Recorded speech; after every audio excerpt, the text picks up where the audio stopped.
ആർഷോ, മുൻപ് SFI എന്ന വിദ്യാർത്ഥി സംഘടനയായിരുന്നു ഗവർണറുടെ കണ്ണിൽ ഏറ്റവും വലിയ ക്രിമിനലുകൾ. ഇന്ന് അതേ വിളി ഉന്നത വിദ്യാഭ്യാസ മന്ത്രി കൂടിയായ പ്രോ ചാൻസലർക്കെതിരെ ഗവർണർ ആരോപിക്കുകയാണ്, വിളിക്കുകയാണ്. നോക്കൂ, എത്രമാത്രം നിലവാര തകർച്ചയിലേക്ക് ഒരു സംസ്ഥാനത്തെ ഗവർണർ എന്നതിലുപരി ചാൻസലർ എന്ന പദവി വഹിക്കുന്ന ഒരാൾ മാറിയിരിക്കുന്നു. അദ്ദേഹത്തെ സംബന്ധിച്ച് ഇത് ആദ്യമായിട്ടല്ല ഒരാളെ ക്രിമിനൽ എന്ന് വിശേഷിപ്പിക്കുന്നതിന് വേണ്ടി അദ്ദേഹം തയ്യാറാകുന്നത്, അസഭ്യം ആവർത്തിച്ച് വിളിക്കുന്നതിന് വേണ്ടി തയ്യാറാകുന്നത്.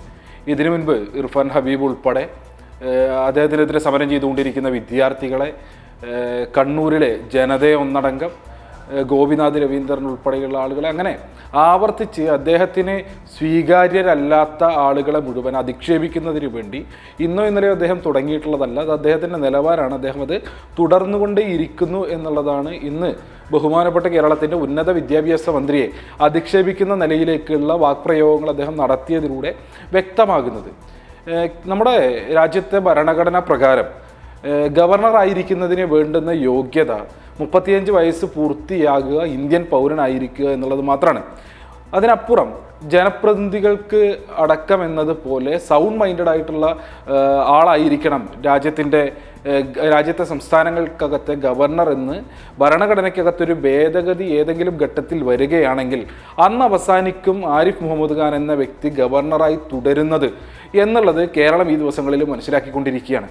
ആ നിലയിൽ മാനസിക വിഭ്രാന്തി ബാധിച്ചതുപോലെയാണ് അദ്ദേഹത്തിൻ്റെ ഇടപെടലുകൾ നടത്തിക്കൊണ്ടിരിക്കുന്നത്, അദ്ദേഹത്തിൻ്റെ അഭിപ്രായ പ്രകടനങ്ങൾ മുന്നോട്ട് കൊണ്ടുപോയിക്കൊണ്ടിരിക്കുന്നത്. അദ്ദേഹം പൊതുസമൂഹത്തിന് മുൻപിൽ വന്നു നിന്നും മാധ്യമങ്ങൾക്ക് മുൻപിൽ വന്നു നിന്നും ആക്രോശം നടത്തിക്കൊണ്ടിരിക്കുന്നത് എന്നുള്ളത് നമുക്ക് കാണാൻ വേണ്ടി കഴിയും. ഒരു നിലവാരവുമില്ലാതെ ഭരണഘടനാ പദവിയിലിരിക്കുന്ന ഒരു വ്യക്തി അതിൻ്റേതായിട്ടുള്ള ഒരു നിലവാരവും പുലർത്താതെ മാധ്യമങ്ങളുടെ മുൻപിൽ വന്ന് അദ്ദേഹത്തിൻ്റെ തെറ്റായ നിലപാടുകളെ ചോദ്യം ചെയ്യുന്ന, വിമർശിക്കുന്ന ആളുകളെ തെമ്മാടികളെന്ന്, ഗുണ്ടകളെന്ന്, ക്രിമിനലുകളെന്ന് തുടങ്ങി ഈ അടുത്ത് വിദ്യാർത്ഥികളെ അദ്ദേഹം അഭിസംബോധന ചെയ്ത് കുരങ്ങന്മാരെന്നാണ്. അപ്പോൾ ഈ നിലയിൽ അദ്ദേഹം നിലവാര തകർച്ചയുടെ ഏറ്റവും പാരമ്യത്തിലെത്തി നിൽക്കുന്നു. അദ്ദേഹം നിലവാരമില്ലാതെ ഈ ആക്രോശങ്ങൾ തുടർന്നുകൊണ്ടേയിരിക്കുന്നു എന്നുള്ളതാണ് അദ്ദേഹത്തിൻ്റെ വാക്പ്രയോഗങ്ങളിലൂടെയും ഇടപെടലുകളിലൂടെയും നമുക്ക് കാണാൻ വേണ്ടി കഴിയുന്നത്. അതിനപ്പുറത്ത് കേരള സർവകലാശാലയുമായി ബന്ധപ്പെട്ടും കേരളത്തിലെ മറ്റു ഉന്നത വിദ്യാഭ്യാസ സ്ഥാപനങ്ങളുമായി ബന്ധപ്പെട്ടും സർവകലാശാലകളുമായി ബന്ധപ്പെട്ടും സർവകലാശാലകളുടെ ഏറ്റവും മികച്ച മുന്നോട്ട് പോക്കിന് തടയിടുന്നതിന് വേണ്ടി, ആ മുന്നോട്ട് പോക്കിനെ തകർക്കുന്നതിന് വേണ്ടി നിരന്തരം ഇദ്ദേഹം ഇടപെട്ടുകൊണ്ടിരിക്കുന്നത് നമുക്ക് കാണാൻ വേണ്ടി കഴിയും. അതിൻ്റെ ഏറ്റവും ഒടുവിലത്തെ ഉദാഹരണമാണ് കേരള സർവകലാശാലയ്ക്കകത്ത് നമ്മൾ കണ്ടുകൊണ്ടിരിക്കുന്നത്. നമുക്കറിയാം, കേരളത്തിലെ തെരഞ്ഞെടുക്കപ്പെട്ട ഒരു ഗവൺമെൻറ്, നിയമനിർമ്മാണ സഭ, ആ നിയമനിർമ്മാണ സഭ ഈ നാടിൻ്റെ ഏറ്റവും മികച്ച മുന്നോട്ട് പോക്കിന് ആവശ്യമായിട്ടുള്ള നിയമനിർമ്മാണം നടത്തുന്നതിന് വേണ്ടി ഭരണഘടനാപരമായ ചുമതല ഉള്ള ഒരു ബോഡിയാണ്. അങ്ങനെ നിയമനിർമ്മാണ സഭയ്ക്കകത്ത് ഈ നാടിൻ്റെ കേരളത്തിൻ്റെ മുന്നോട്ട് പോക്കിന് ആവശ്യമായിട്ടുള്ള നിയമനിർമ്മാണങ്ങൾ നടക്കുമ്പോൾ ആ നിയമനിർമ്മാണങ്ങൾ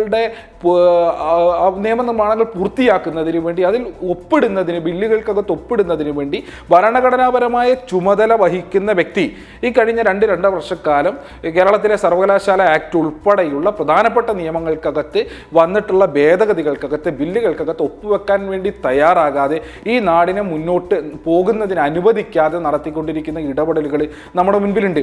അതിന്റെ എല്ലാം തുടർച്ച എന്നുള്ള നിലയ്ക്കാണ് സെനറ്റ് ഉൾപ്പെടെയുള്ള വരുന്ന ഒരു പ്രതിഭാസമാണ്.